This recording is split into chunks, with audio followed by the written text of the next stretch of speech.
محمدا رسول الله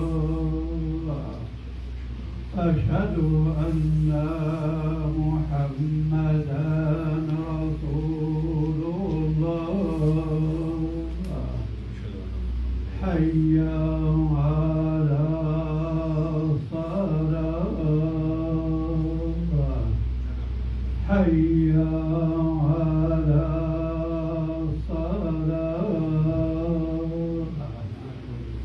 حي على الفلاح حي على الفلاح الله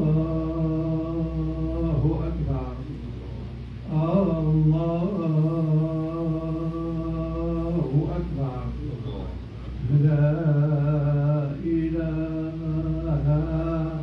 إلا الله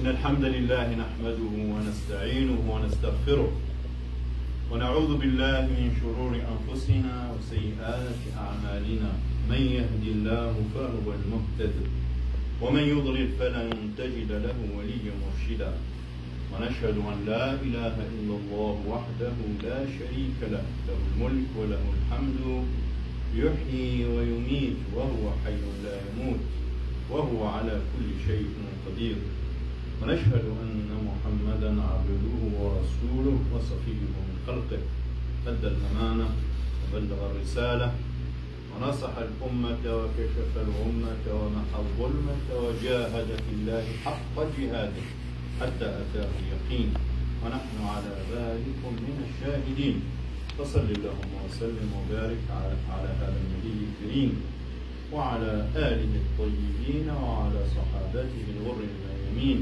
إن الله وملائكته يصلون على النبي يا أيها الذين آمنوا صلوا عليه وسلموا تسليما يا أيها الناس اتقوا ربكم الذي خلقكم من نفس واحدة وخلق منها زوجها وبث منهما رجالا كثيرا ونساء واتقوا الله الذي تساءلون به والأرحام إن الله كان عليكم رقيبا يا رب لك الحمد كما ينبغي لجلال وجهك وعظيم سلطانك يا رب نعوذ بمعافاتك من عقوبتك وبرضاك من سخطك وبك منك سبحانك لا نحصي ثناء عليك أنت كما أثنيت على نفسك. أما بعد أخواتي إخواني نلتقي في هذا المكان المبارك الكريم هذا اليوم يوم الجمعة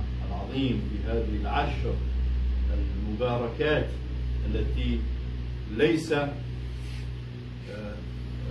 العمل فيهن أحب إلى الله من هذه الأيام بالذات كما أخبرنا النبي صلى الله عليه وآله وسلم. من أعظم القربات أن نتواجد في بيت من بيوت الله نتذاكر آيات الله ونتناصح حول محطات أساسية في تاريخ البشرية ونحمد الله أن جعلنا جزء من هذا التاريخ.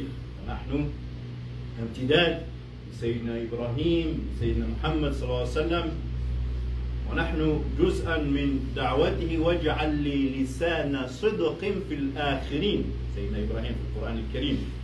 نسأل الله أن يجعل ألسنتنا تذكر بصدق هذه المحطات الربانية التي تعد بمثابة البوصلة الهادية للبشرية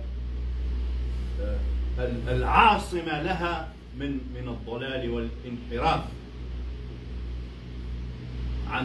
عن القيم الإنسانية. في هذا اليوم اخترت لكم أيها الإخوة أن نتناول آيات من القرآن الكريم، والجمعة قرآن في الحقيقة.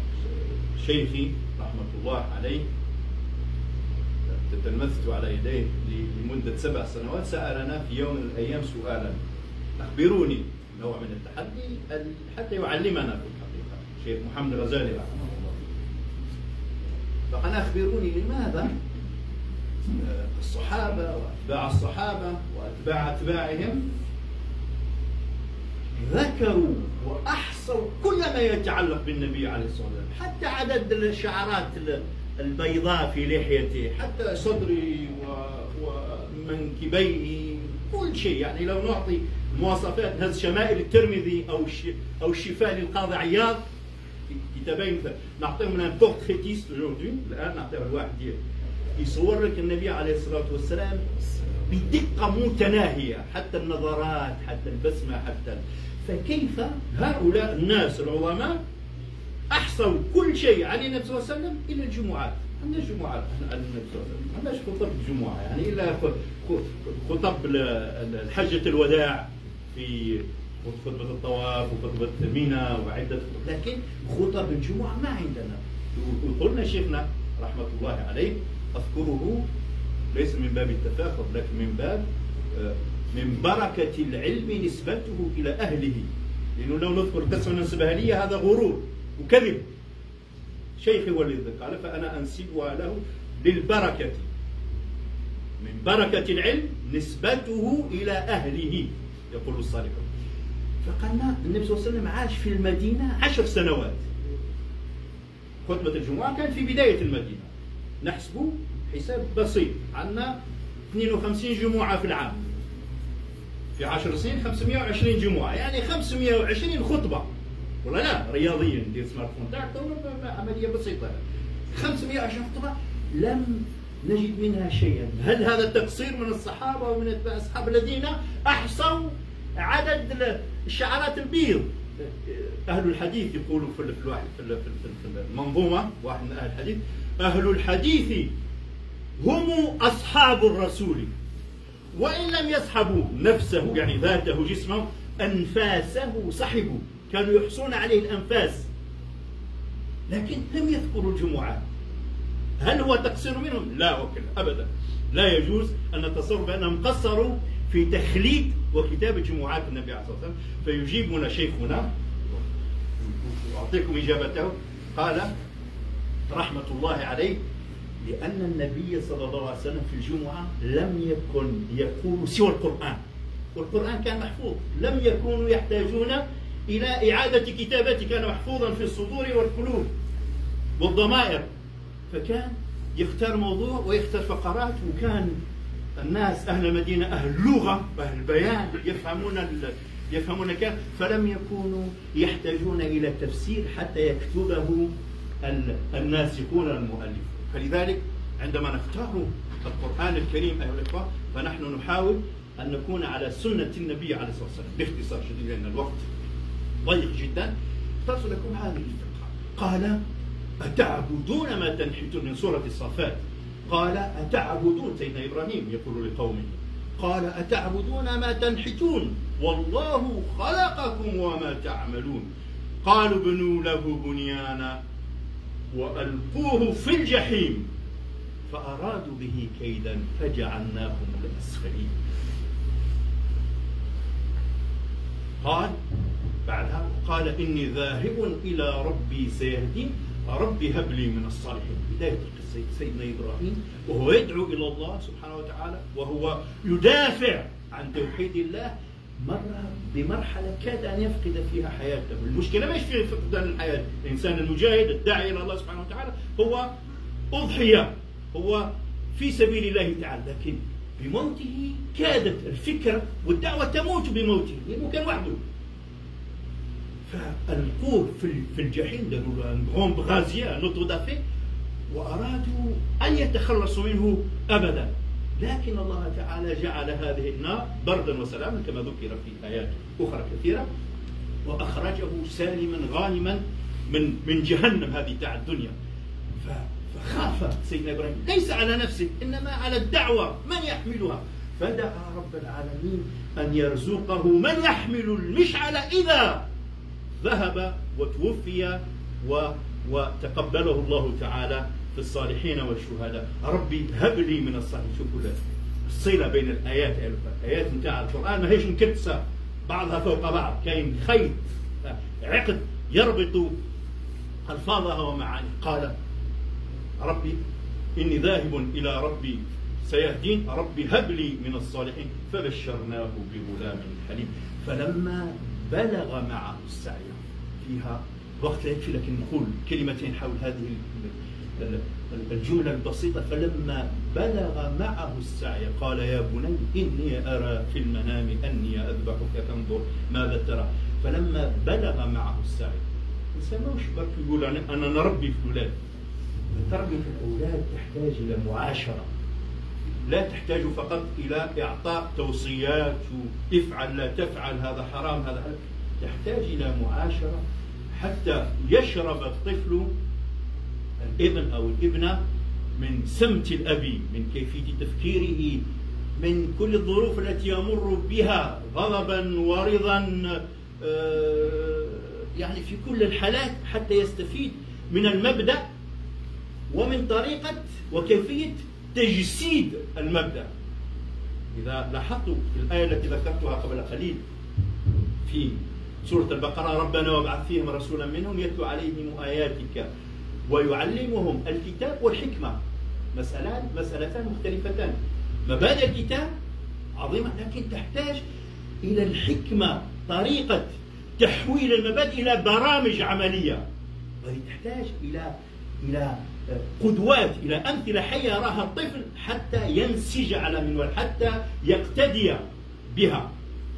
فلذلك ربنا سبحانه وتعالى يقول فلما بلغ معه، قبل يقول فلما بلغ السعي، لما وصل سيدنا إسماعيل السن وين أصبح يمشي كان تكفي، لكن حب يقولنا باللي هذا المدة هذه كان لا يغادر فيها أباه. فلما بلغ معه دير 20 خط تحت معه السعي قال يا بني إني أرى في المنام أني أذبحك فانظر ماذا ترى. هذه معه أيها الإخوة لن أطيل عليكم كثيرا، هذه تعطينا صورة مسبقة عن الإجابة التي سيجيبها سيدنا إسماعيل. إنه الإنسان هذا إسماعيل رضع من تربية أبيه ولم يغادر أباه، ورأى كيف أن أباه أمضى حياته مضحيا في سبيل الله تعالى، مدافعا عن الحق، صامدا أمام الباطل وأهله، راضيا مستسلما لقضاء الله تعالى. فالطفل رضع هذا، ما سمحاش كلمات وخطب ومبادئ عامة، شافها عاشها مع أبيه معه. فكيف كانت الإجابة؟ قال يا أبت افعل ما تؤمر ستجدني إن شاء الله من الصابرين. فلما أسلما في زوز أسلما مثنى، فلما أسلما وتله للجبين وناديناه أي يا إبراهيم قد صدقت الرؤيا إن كذلك نجزي المحسنين. إن هذا لهو البلاء المبين، الذي هذا ابتلاء يبين عن معادن الرجال، لأنه الإنسان باش يطلب منه يقتل ولده ويقبل هذا التوجيه، هذا ابتلاء عظيم. ولذلك رأينا كيف ربنا سبحانه وتعالى في سورة البقرة وإذ ابتلى إبراهيم ربه بكلمات فأتمهن، أتم الابتلاء على التمام والكمال. قال إني جاعلك للناس إماما مش يجي نخطب ونصلي بالناس، هذه إمامة صغرى بسيطة، لكن الإمامة القدوة اللي يكون فيها الإنسان أما يعني يجر الناس نحو الله سبحانه وتعالى، يعطيهم من نفسه قبل قوله يعطيهم من نفسه قدوة. فهذه تحتاج إلى صبر ومصابرة. وكذلك جعلناهم أئمة يهدون بأمرنا. لماذا؟ لما صبروا وكانوا بآياتنا يوقنون. أقول قولي هذا وأستغفر الله لي ولكم فاستغفروه تجدوه غفورا رحيما. ويا فوز المستغفرين. اللهم اعنا على كل شيء.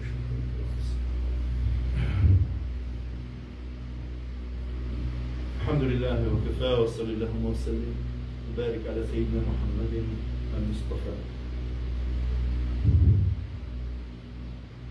Chers sœurs, chers frères, j'étais en train de vous entretenir sur l'épisode du sacrifice pour la personne de Sayyidina Ibrahim, le patriarche universel, le modèle offert par Allah à l'ensemble de l'humanité.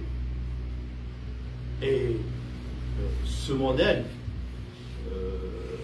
a mérité ce statut d'universalité, pas pour rien, parce que Sayyidina Ibrahim a traversé des épreuves, auxquelles épreuves il a, à chaque instant, à chaque épreuve, donné la suite attendue par Allah subhanahu wa ta'ala. Il a fait face à l'adversité, à l'inimitié, à la tentative d'assassinat. On lui a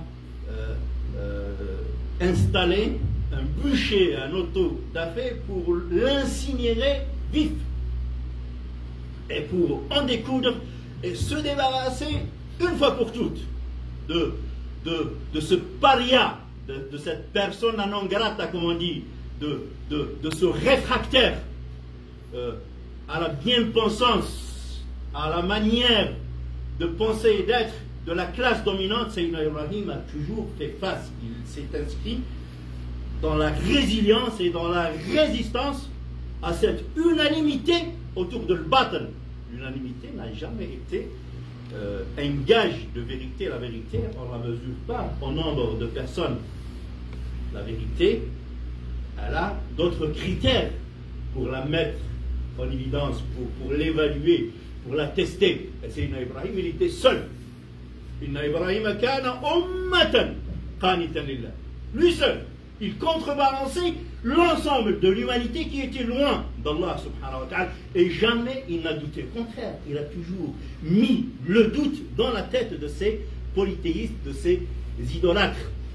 Peut-être on aura tant d'autres occasions, Inch'Allah, pour vous entretenir sur des paragraphes coraniques où Sayyidina Ibrahim a échangé avec son peuple et il a passé en revue des fausses divinités, parce qu'ils étaient des astrolâtres.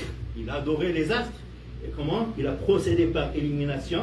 Donc il déconstruisait divinité par divinité jusqu'à laisser resplendir la vraie divinité qui est celle d'Allah subhanahu wa ta'ala. Donc ce grand monsieur choisi par Allah, offert à l'humanité par Allah pour être l'imam, le modèle à suivre, même par notre prophète, alayhi salatu wassalam. Le Hajj, en fait, si on veut le résumer, c'est le fait d'être au pas, sur les pas de Sayyidina Ibrahim. Pas plus que ça. Alors, si tu ne connais pas les paragraphes qui ont parlé de Sayyidina Ibrahim, le Hajj, il est vraiment, si on se contente juste de connaître le wajib, le reconnaître, tout ça, c'est trop sec, si vous voulez. On vide le Hajj de sa quintessence, de sa suave, n'est-ce pas? Mais lorsqu'on va, le Hajj, équipé de ces paragraphes, vous allez voir l'état extatique, ce voyage initiatique qui vous soustrait à ce monde pour vous mettre dans un état extraordinaire pendant tous les séjours. Tu es en larmes parce que tu es connecté au débit à une source de provision et de bénédiction d'Allah subhanahu wa ta'ala. Sayyidina Ibrahim, Allah subhanahu wa ta'ala nous dit dans la sourate les ranger à sa fête, très rapidement parce que je vois que c'est 1h30, moi je suis censé avoir terminé, mais si vous m'accordez quelques minutes, mais sinon je termine, je fais le dua et on part. Voilà, après votre autorisation, juste pour les francophones, pour ne pas les léser, les pauvres, à chaque fois on prolonge un peu la partie en arabe au détriment de nos enfants, en fait, qui ne comprennent pas les subtilités de la langue arabe. Ils comprennent les grandes lignes, mais pas les subtilités. Donc, j'ai choisi cette sourate, un paragraphe de cette sourate, qui nous traite justement de ce moment gravissime qu'a traversé Sayyidina Ibrahim. Il a failli passer de vie à trépas. il a failli mourir, perdre la vie en un clin d'œil. Et là, lorsqu'Allah subhanahu wa ta'ala l'a sauvé, en fait, le Coran, il nous dit que Sayyidina Ibrahim, il est venu pour défier ces idolâtres, et il les interpelle. Comment se fait-il que vous offrez votre adoration à des statues que vous-même sculptez? C'est comment? On est producteur de son Dieu. Logiquement, ça passe pas. Et vous-même, qui, avec votre marteau-piqueur, donc vous sculptez des statues de fortune, et vous leur offrez votre amour, et vous leur faites confiance, et vous vous abandonnez devant eux. Dans toute cette confiance, c'est quoi cette crédulité? Allah vous a donné des cerveaux. Un seul neurone fonctionnel n'accepte pas cette manière de faire et d'être et de croire quand même. Voilà. Donc ils en avaient marre et ils voulaient en découdre avec lui une fois pour toutes, et ils ont décidé de l'incinérer. Mais Allah subhanahu wa ta'ala l'a soustrait par sa miséricorde, parce que le feu s'il brûle, c'est parce que Allah a créé cette corrélation entre cause et effet. Feu, c'est pas lui qui brûle. S'il brûle, c'est que Allah l'a doté de cette capacité de brûler. Et donc celui-là même qui l'a doté de cette capacité de brûler, il lui a dit stop, yana ukuni bardan wa salam. Non seulement bardan wa salam. Donc cesse de produire l'effet de brûler, mais produit, contrairement à l'effet brûlure, un sentiment de paix. Salam. Et Sayyidina Ibrahim de paniquer. Il dit, j'ai failli mourir. Et avec moi, c'est pas grave que je meure, parce que je vais rejoindre le grand ami Khalilur Rahman. Et pour un grand ami de Dieu, le plus grand ami de Dieu, c'est Sayyidina Ibrahim. Donc, il n'y a pas mieux pour lui que de joindre Allah, C'est pas ça qui l'a fait paniquer. C'est le fait de partir sans donner le flambeau, n'est-ce pas, à une relève, sans se faire relever, sans donner de procuration, sans mandater quelqu'un, après l'avoir instruit bien sûr, et formé, pour prendre en charge la direction des consciences des hommes, grand H, hommes et femmes. Et donc, il prie Allah subhanahu wa ta'ala, Allah accorde-moi une descendance vertueuse dans l'esprit, de continuer cette œuvre salutaire. Voilà. Et Allah de lui accorder un enfant d'un caractère infiniment doux, une douceur de caractère. Et Allah de dire, et lorsque il court-circuite, parce que le Coran ne rentre pas dans les détails, il va directement vers le but. Et il dit, une fois avoir atteint l'âge de déambuler, de faire des voyages avec lui, de pérégriner avec lui, toujours avec lui, ma'ahu sa'i, pour dire que le formateur doit fréquenter la personne formée, parce que la formation n'est pas réductible à des principes qu'on donne. Allez, fais, ne fais pas, 1, 2, 3, et je vais vaquer à mes occupations, et le stagiaire, il va vaquer à ses occupations. Donc, le stagiaire a besoin de l'art et de la manière de transformer ses principes en charité, en vie, en unité, de vie, en réaction, en position, en état de... Lorsque je suis de bonne humeur, de mauvaise humeur, donc il faut que le stagiaire prenne exemple sur moi, mais faut-il que je sois à la hauteur de cet exemple. Et c'est dans Ibrahim, Rabbi Subhanahu lui-même qui nous dit, c'est l'exemple de l'humanité. Voilà. Et juste après, Allah nous parle justement de cette prémonition, de ce songe vu par Sayyidina Ibrahim lors de son sommeil, et il l'évoque devant son fils. Mon fils, voilà, je vais te soumettre ce que j'ai vu hier en songe. J'ai vu ces deux interprétations que j'étais en train de t'immoler, de te sacrifier, ou j'ai vu en sens que je dois te sacrifier. Deux possibilités interprétées. La langue arabe, elle est très riche et elle s'ouvre à plusieurs interprétations, mais quel que soit le choix interprétatif que nous fassions, c'est du pareil. Et on va terminer sur ça. là, je pense que tout un chacun anticipe sur la réponse. Parce que un élève de Sayyidina Ibrahim, il ne peut reproduire que l'état d'esprit de Sayyidina Ibrahim. Sayyidina Ibrahim, c'est quelqu'un qui vit en harmonie avec Allah subhanahu wa ta'ala. Il a offert sa vie en vie de sacrifice à Allah subhanahu wa ta'ala.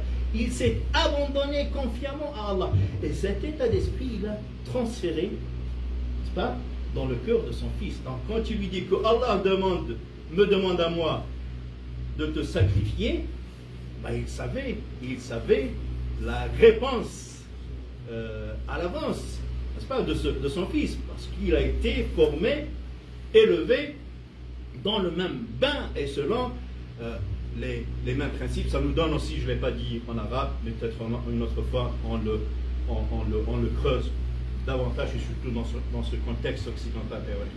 On voit bien, Sayyidina Ibrahim, écoutez bien, on va terminer sur ça. Sayyidina Ibrahim, il reçoit l'ordre d'Allah de sacrifier son fils. Moi, je me dis à sa place, je fais confiance, j'amène mon fils et je le sacrifie. Ça, c'est pas facile, certainement, mais c'est Allah qui dit. Non, c'est pas parce que lui, il a été chargé de faire que son fils, il l'accepte. De savourer, n'est-ce pas, une réponse que lui-même donne à Allah subhanahu wa ta'ala. Mais donne à ton fils aussi. Oui, Rabbi, il dit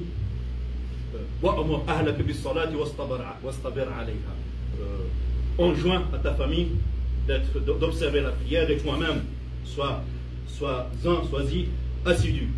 C'est pas parce que Allah t'a dit que tu vas prendre le fouet et tabasser ton épouse et tes enfants pour qu'ils fassent la prière. Offre-leur, n'est-ce pas, d'adhérer à la prière en conscience.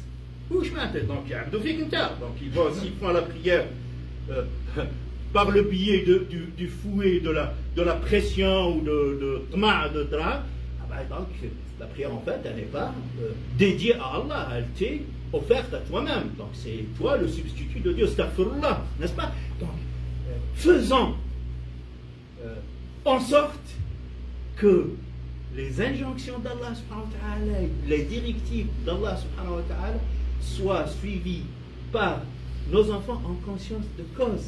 Il faut qu'ils y adhèrent eux-mêmes, intérieurement. Il faut qu'ils s'approprient, qu'ils fassent ces principes. Sinon, ça ne sert à rien de les leur imposer. Une fois loin de tes yeux, ils vont se la couler douce et tu vas les encourager à développer une schizophrénie, un dédoublement de personnalité. En fait, quand ils sont avec toi, ils vont t'offrir ce que tu veux bien voir, c'est-à-dire mu'min, ça va, mashallah.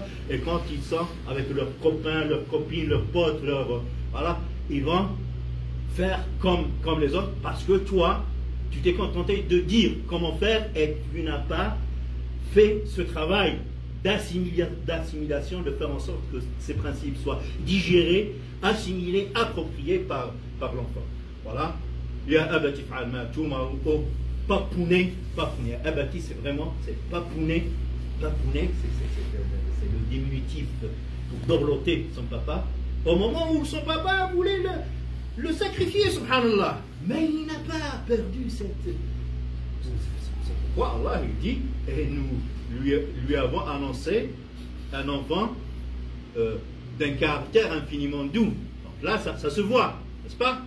Là, c'est ce qu'il fallait démontrer. Voilà. Oh, papouné, fais comme on te demande. On te demande, c'est Mabni lil-Majhoul, il n'a même pas voulu attribuer ça à Allah parce que ça a l'air un peu sacrifié, tuer un homme, ça ne ressemble pas trop à Dieu, n'est-ce pas? Donc il aurait pu dire, ça aussi, ça fait partie de l'éducation de nos enfants. Il connaît suffisamment Dieu, Allah subhanahu wa ta'ala, pour ne pas lui attribuer cette injonction de tuer son enfant. If'al ma tu'maru.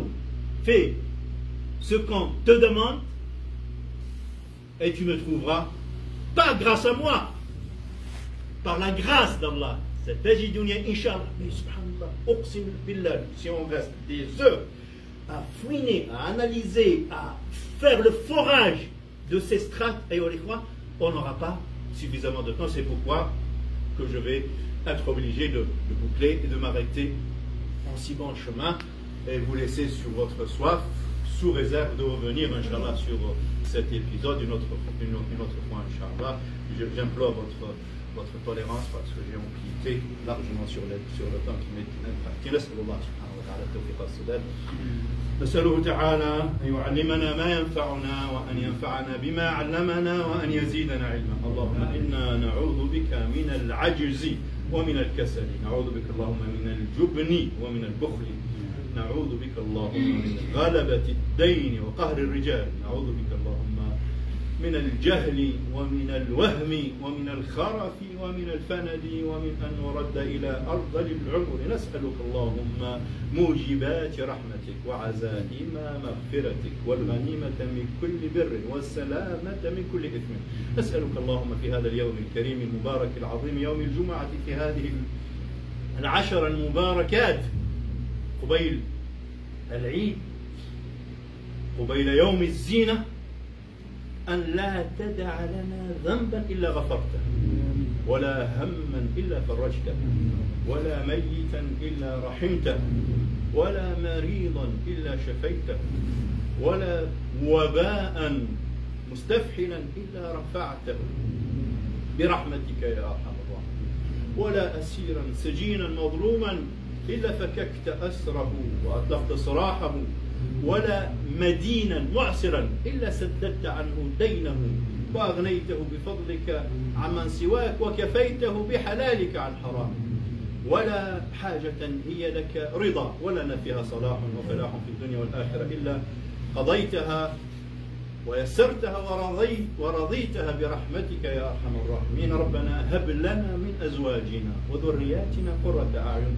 واجعلنا اللهم للمتقين إماما. ربنا حبب إلينا الإيمان وزينه في قلوبنا وكره إلينا الكفر والفسوق والعصيان واجعلنا اللهم من الراشدين فضلا منك اللهم ونعمة. إن الله يأمر بالعدل والإحسان وإيتاء ذي القربى وينهى عن الفحشاء والمنكر والبغي يعظكم لعلكم تذكرون. فاذكروا الله يذكركم واشكروه يزدكم واستغفروه يغفر لكم ويا فوز المستغفرين وأقيموا الصلاة. Juste avant la prière, je répète pour les retardataires, la prière de l'Eid aura lieu, Inch'Allah, ce mardi à 7h30. Réglez vos montres parce que dans le stade, il y a une autre activité juste après. Il faut avoir libéré le lieu, Inch'Allah, avant l'arrivée de l'autre équipe, Jazakumullahu khairan, pour que les musulmans soient à la hauteur de leur religion. Jazakumullahu khairan.